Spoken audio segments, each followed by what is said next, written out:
Discover raw, inspiring stories from runners who've been right where you are.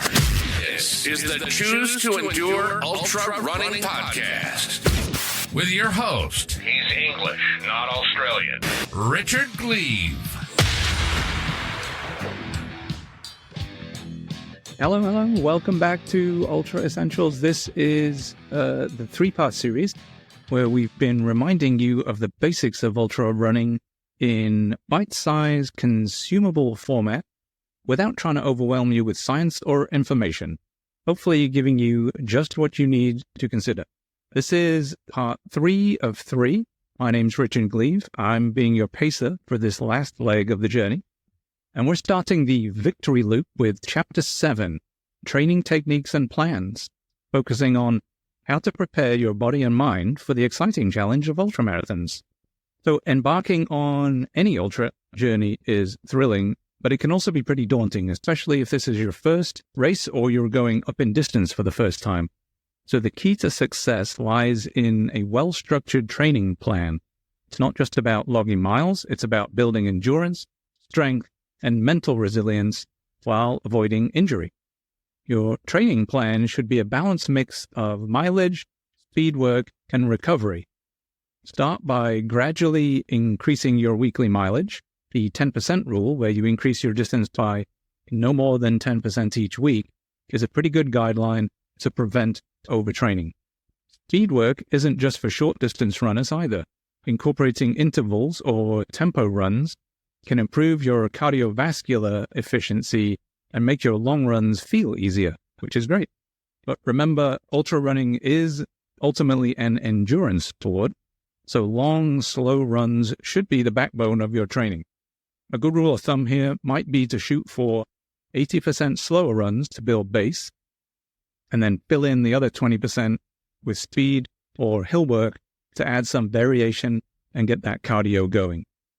Think about doing your speed work training earlier in the training block too, and then gradually switching the training composition to increase long and slow runs as you approach the race date. Consider making your training more specific to the race the closer you get, mimicking the clothing, gear, the fueling, hydration, terrain, and weather more and more as you approach the date itself. This is going to make sure that you're prepared when you actually get to the race. Cross-training and strength training are also pretty vital. Activities like cycling, swimming, or yoga can enhance your running by building overall fitness and reducing the risk of injury.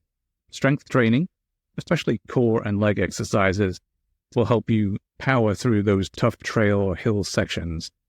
And don't underestimate the importance of rest and sleep. They are as crucial as your other training sessions. Rest days allow your body to recover and grow stronger, while adequate sleep helps with muscle repair and mental sharpness. If you aren't great at building plans or holding yourself accountable, especially on those dark, cold mornings or really hot, scalding afternoons, then maybe looking for a coach to help guide you might be a great option. When selecting a coach, make sure they have the appropriate qualifications and the relevant experience to assist you, as well as being, personality-wise, a good match. Your training plan should be personalized, gradual, and holistic. Next time, we're going to explore injury prevention and management. Until then, train smart, listen to your body, enjoy the journey to your ultra race. My name is Richard Gleave. This was Ultra Essentials. Happy running. Welcome to Chapter 8 of our Ultra Essentials series. Again, my name is Richard Gleave, and on this one, we're tackling an essential topic for every runner: injury prevention and management. Let's learn how to stay safe and healthy on our ultra running journey. Just a quick disclaimer, clearly I'm not a doctor in these areas, but these are thoughts and I think more best practice suggestions based on reading and my own experience. Running, especially ultra distances, puts a lot of strain on the body. Common injuries include runner's knee, IT band stuff, shin splints, plantar fasciitis, and definitely Achilles tendonitis too. The good news, though, many of these injuries can be avoided with the right approach. Prevention starts with a proper warm-up and cool-down. Warming up with dynamic stretches prepares your muscles and joints for the run. It activates the glutes and the quads and the hamstrings. That's going to increase blood flow and reduce the risk of injury when you do get going. And then cool down with those static stretches. That's going to help in muscle recovery and maintain some flexibility. Understanding when to rest versus when to push through is pretty critical too. Listen to your body. General fatigue and soreness is pretty normal when you're training or racing, but if you've got any sharp, persistent pain, that might be a warning sign. Evaluate whether to continue if you're in a race or if you're out there training based on where you are in your schedule or where you're at in the event itself. Rest is often the best medicine. Pushing through serious pain can turn a minor issue into a major injury. So just make an informed decision based on where you are at the time and what it is you're doing. Incorporate strength training and cross-training into your routine too. Strengthening muscles around key joints like knees, ankles, and hips can provide better support and reduce the likelihood of injuries. Also, low-impact activities like swimming or cycling can keep you fit without additional strain on your running muscles. So those are really good as recovery or fill-in activities. If you do encounter persistent pain or discomfort, it's time to seek professional help. Physiotherapists, sports chiropractic people, and sports medicine doctors, they all specialize in treating and advising on sports injuries. A running coach, if you have one, can also help adjust your training plan to accommodate either current injury, help you reset goals, and they can help prevent future injuries with an adjusted plan.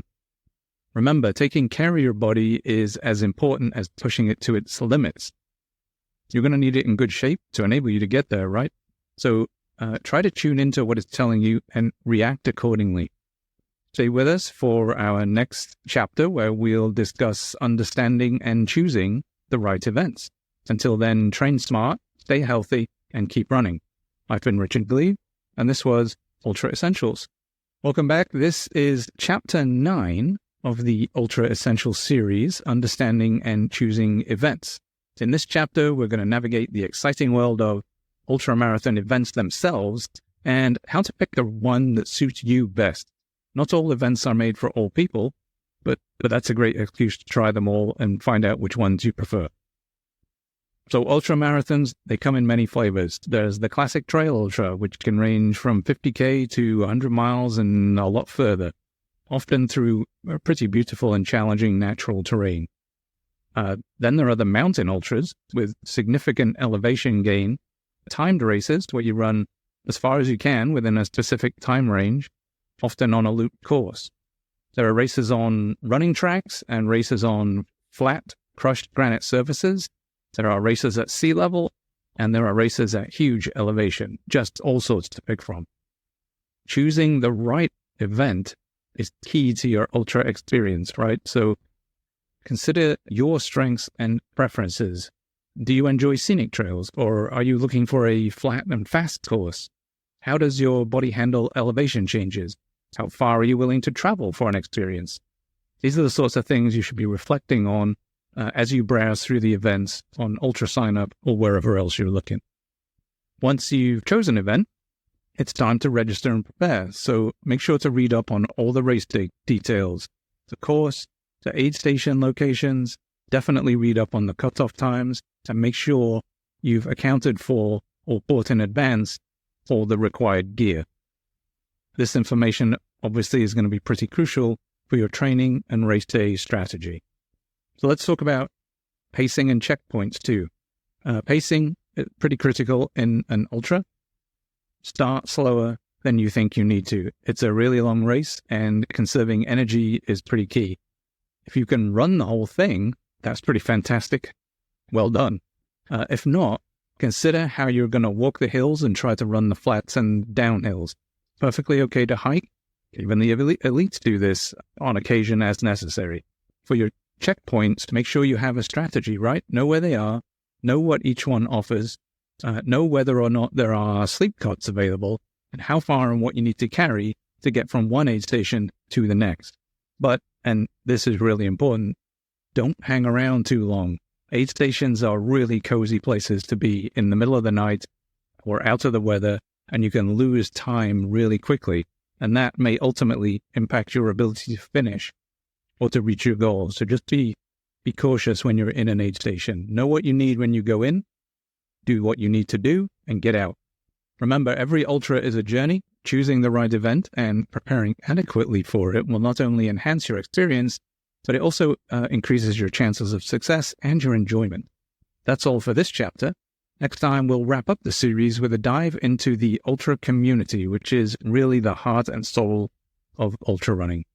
Until then, happy event hunting, and just remember the journey is definitely as important as the destination, right?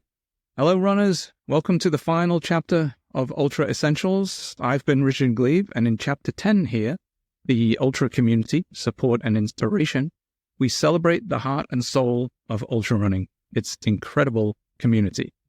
Ultra running, it isn't just a sport, it's a family of positive and supportive individuals. That's what makes it different. The bond shared among ultra runners is really unique. We cheer for each other, we support each other in tough times, and we celebrate every finish, whether it's your first or 50th ultra marathon, or whether you're in first place in the race or you are last over the line. We are cheering for everyone. Finding your place in this community can start locally. So look around for running clubs or groups in your area. These groups are fantastic for training support. They are a goldmine of advice and friendship. Facebook is often a great beginning option for a search. Don't forget online forums and other social media groups too. They can be real great sources for information and encouragement. Volunteering and crewing at ultra events is another way to immerse yourself in the community. You'll learn the ropes of ultra races, you're going to gain insights from experienced runners, and you're going to contribute to the success of fellow athletes. It's a brilliant gateway into the sport. And let's talk inspiration too. Ultra running is filled with incredible stories. That's the point of this Choose to Endure podcast. From overcoming adversity to astonishing feats of endurance, these tales, they motivate and remind us why we run. We've heard on this podcast from individuals like Casey Sanders, who's just a regular runner. He finished Moab 240 miles twice. And Lisa Decker, who is running for 55 hours to drive donations and awareness for pediatric cancer. Regular people getting out there, giving it a try, and getting it done, and then telling their story. It's fantastic, and it's powerful, and you can do it too. Stories like these show us the power of perseverance and the strength of human spirit. They are what makes this community so special. Whether you're elite, whether you're mid-pack, or you're back of the pack like me. So as we close this chapter and the third part of the three-part series, remember that ultra running is more than a sport. It's a journey of self-discovery and community. So whether you're on the trail or supporting from the sidelines, once you start, you're part of something pretty incredible. I'm Richard Gleave. This has been the Ultra Essentials series. Keep running, keep dreaming, and I will see you out on the trail. Thanks for running with us at the Choose to Endure podcast. We hope you enjoyed the show. We had a blast. If you did, make sure to like, rate, and review. And we'll be back soon. Keep racking up the miles and the stories, and we'll catch you at the next trailhead. Until then, remember to run long, run strong.